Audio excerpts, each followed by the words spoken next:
আমরা দীক্ষা নিয়েছি কামেশ কাম গায়ত্রী, আমরা উপাসনা করছি দেবতা। তাই বলছেন যে শ্রদ্ধাবান লভতে জ্ঞানম তৎপর সংযতেন্দ্রিয় জ্ঞানম লব্ধ পরম শান্তি অচিরেণ অধিগচ্ছতি। যারা শ্রদ্ধাবান ব্যক্তি তারাই জ্ঞান লাভ করে। কি জ্ঞান? ভগবত সম্বন্ধ জ্ঞান, ভগবানের জ্ঞান। আর যে ব্যক্তি ভগবানের জ্ঞান লাভ না করতে পারে, অজ্ঞৎস অশ্রুত ধ্যানস্য সংসারমা বিনশ্যতি অপ্রাপ্যমান নিবর্তন্তে মৃত্যু সংসার বর্তন। সে সমস্ত ব্যক্তি হচ্ছে অজ্ঞ। যারা কাম বীজ পেয়েও দেবতার উপাসনা করছে তাকে মূর্খ বলা হয়েছে, তাকে অজ্ঞ বলা হয়েছে, এবং তাকে বলা হয়েছে যে বরং কুমিরের সঙ্গে আলিঙ্গন করা ভালো, বরং সর্পের সঙ্গে একই গর্তে বাস করা ভালো, বরং সিংহের সঙ্গে আলিঙ্গন করা ভালো, কিন্তু তাদের সঙ্গে করা ঠিক নয়।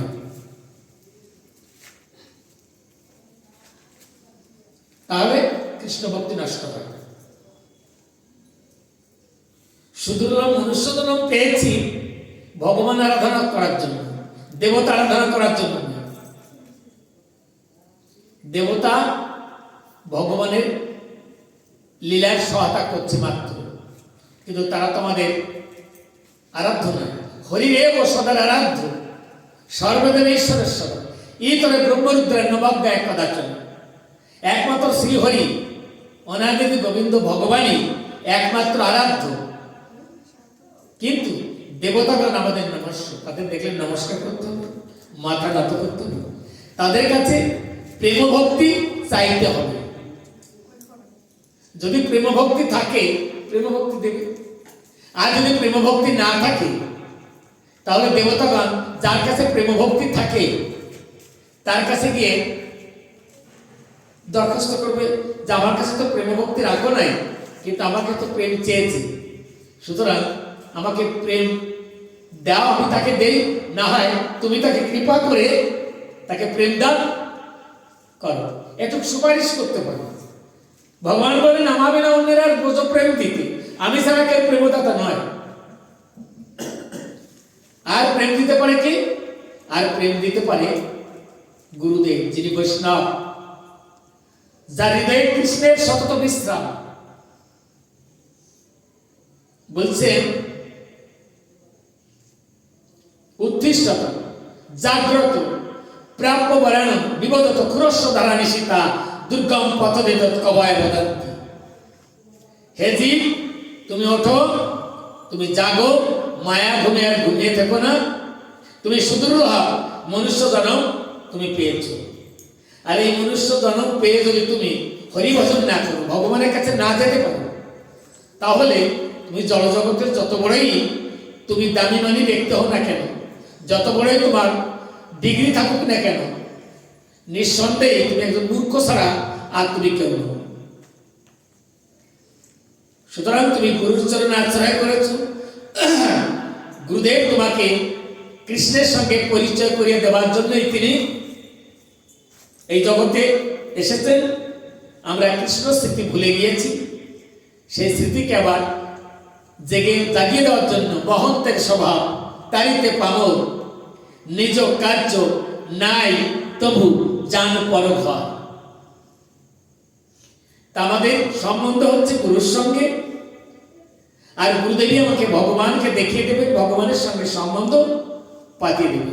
গুরুদেব হলেন কৃপা সিন্ধু, গুরুদেব হলেন সুসম্পূর্ণ, গুরুদেব হলেন সর্বশব্দ উপকার, গুরুদেব হলেন নিষ্পৃহা, গুরুদেব হলেন সর্ববিদ্যা বিশারদ, গুরুদেব সর্বসংশয় সংসেত্তা অনালস গুরুরাজ। যে কোনো ব্যক্তি গুরু হতে পারেন না। গুরু হতে হলে তার বৈদিক শাস্ত্রে পারঙ্গম হতে হয়, সর্বত্র সিদ্ধ হতে হয়, নিষ্প্রিয়া হতে হয়। এবং গুণার্ণবস্য, গুণের সাগর তিনি, কৃপার সাগর। সংসার দাবানল লীললোক ত্রণায় কারুণ্য ঘন ঘনাত্তম প্রাপ্তস্য কল্যাণ গুণার্ণবস্য বন্দে শ্রী গুরু চরণারবিন্দ। গুরুদেব হচ্ছে সংসার সাগর থেকে, এই দাবানল থেকে আমাকে তুলে নিয়ে গোবিন্দের চরণে রেখে দেবে। এটা হচ্ছে গুরুদেবের ডিউটি। আমরা সংসারবদ্ধ জীব, আমরা নিরন্তর তিতাব জ্বালায় আমরা জ্বলে পুড়ে ছটফট করে মরছি। সংসারটাকে বলছে দাবানল, সংসারকে বলছে দাবানল। সেই দাবানল থেকে আমাকে যিনি উদ্ধার করে গোবিন্দের কাছে নিয়ে যাবেন, তৎপদং দর্শিতাং যেন তস্मै শ্রী গুরুবে নমঃ। যিনি গোবিন্দের চরণ দেখাইয়ে দেন, যিনি গোবিন্দের চরণ দেখাইয়ে দেন, গোবিন্দের চরণ দুখানা, তৎপদং দর্শিতাং যেন তস্मै শ্রী গুরুবে নমঃ। গুরুদেব হচ্ছে ভক্তি তত্ত্ব, গুরুদেব হচ্ছে লাদিনীর বৃত্তি একটা প্রকট মূরতি। গুরুদেব হচ্ছে ভগবানের কৃপা শক্তির ঘনীভূত একটা মূরতি। তাই শাস্ত্র প্রমাণে গুরু কৃষ্ণ রূপায় শাস্ত্র প্রমাণ, কিন্তু অনাদিরাদি গোবিন্দকে যিনি উপাসনা করেন এবং যিনি গোবিন্দের নির্দেশ মানে এবং গোবিন্দের সমস্ত উপদেশগুলি যিনি জীবকে প্রদান করে তার অনাদি অনন্ত কালে সেই তাপ পাপ সব দূরীভূত করে যিনি প্রেম ভক্তি প্রদান করেন তিনি গুরুদেব। শ্রী গুরুর চরণ পদ্ম কেবলি ভক্তি স্বপ্ন বন্দমে সাবধান মতে যাহার প্রসাদে ভাই এ ভব তরিয়ে যায় কৃষ্ণ প্রাপ্তি হয় যা হতে। যার কাছ থেকে কৃষ্ণ প্রাপ্তি হয়, যিনি প্রেম দান করেন, প্রেমদাতা, যিনি আমার দিব্য জ্ঞান দান করেন এবং অজ্ঞানতার যে অন্ধকার আছে যিনি দূরীভূত করেন তিনি গুরুদেব। কিন্তু সেই গুরুদেব আমার হৃদয়ের সকল সংশয় সমস্ত সন্দেহ সব দূরীভূত করে তিনি আমার হৃদয়ে শাস্ত্র সিদ্ধান্ত যে অনাদিরাদি গোবিন্দ, সেই গোবিন্দকে তিনি সুপ্রতিষ্ঠিত করেন, সেই ভগবান। আমরা সকলেই দীক্ষা নিয়েছি, কিন্তু দীক্ষা নেওয়ার পরেও আমরা গুরু ছিলেনি, ভগবান ছিলেনি, অথচ আমরা সাধু। দীক্ষা গ্রহণ করেছি কাম বীজ কাম গায়ত্রী এবং গুরুদেব বলেছে যে ভগবানের আরাধনা কর।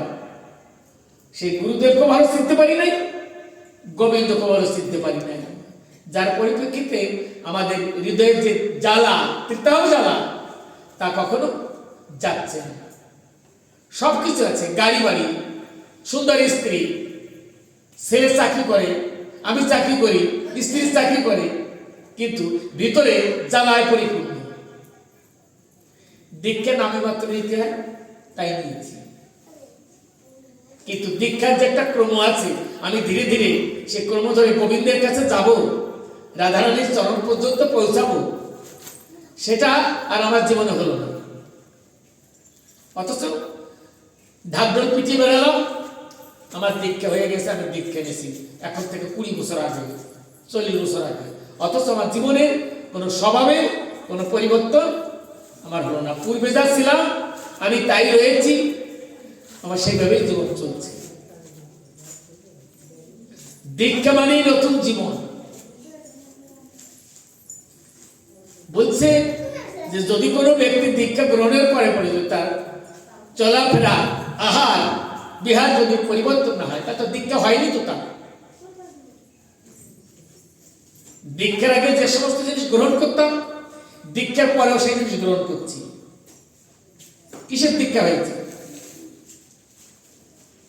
দিব্যজ্ঞান আমার আসেনি।